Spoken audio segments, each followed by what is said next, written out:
FORA.tv. The world is thinking. The natural progression of a developed economy is to move from an industry-based to a service-based economy. That's the way it works. That's the way we have learned. And that's the way we believe that there is a natural progression after the agricultural society, the industrial society came, and then the new world of services will come. Seen in this slide, the disappearance of industrial jobs in your country, in the US, is even a good sign because it clears the way for the new economy. Happy farewell to the blue-collar workers. We don't need you anymore. The new world looks like the city of London and like the Silicon Valley.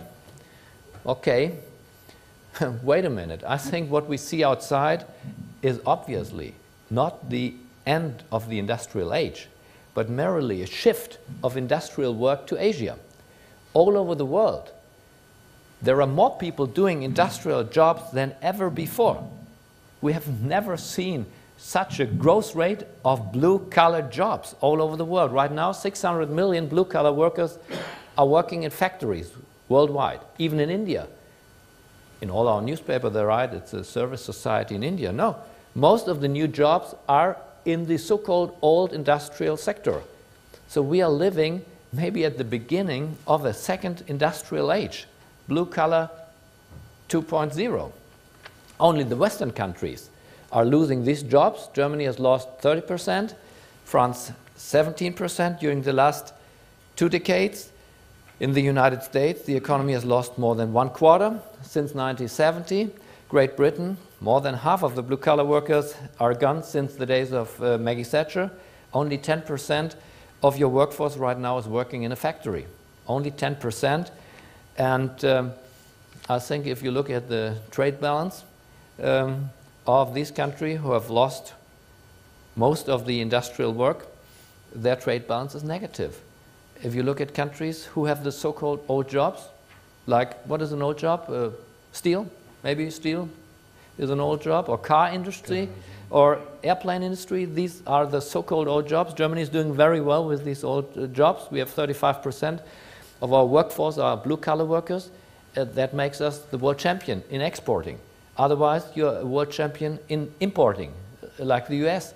And the result, the Americans don't feel it because they don't like to travel so much outside their country. If they would travel to Europe, they would recognize that they cannot buy so much things with the dollar anymore. It's very, very weak. And the whole economy, I think it's not only the housing bubble. There's a bubble inside the whole economy. This economy during all the Bush years is driven not by a rising salary of people or rising productivity of the companies.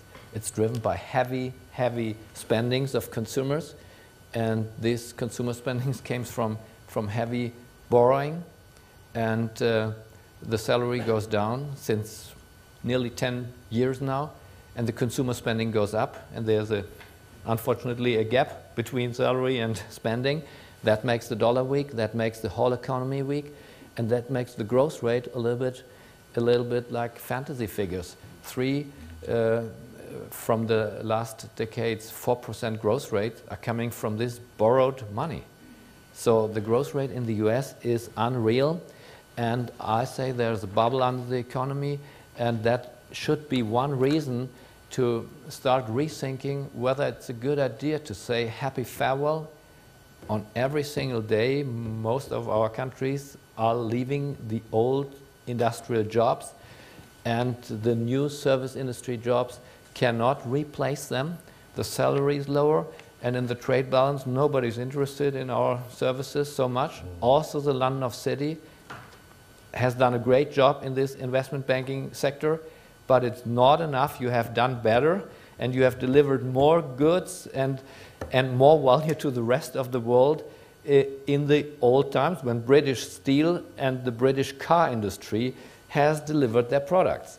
So we have to start not to bring back every old job and not to shut down the investment banks, but we have to start rethinking whether we have the right in our mind when we talk about this. A lot of people think that the industrial jobs are like the son and the daughter of the new service father. So that that's the natural progression. No, the other way around. That the service industry is son and daughter, and the industrial age is the old father, which will be our grandpa, and then he will be dead. But maybe it's the other way around. And service sector and industrial sector are like twins, like two sons at the same time. And what we see in China and in India is they try to build up the sectors at the same time. They are also here are not repeating our model. They don't start in Manchester and coming to the city of London. They do it the same time. And to understand the whole complexity that these jobs are connected, you can see if you talk to the CEOs of big companies, they have a new word, network outsourcing.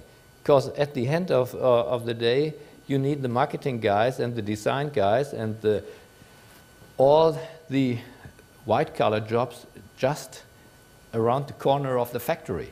It's we are dreaming when we think that we can put the factory on a ship and ship it over to Taiwan and have the so-called better jobs in our countries. It will not work. They will catch up, and at the end we will see network outsourcing.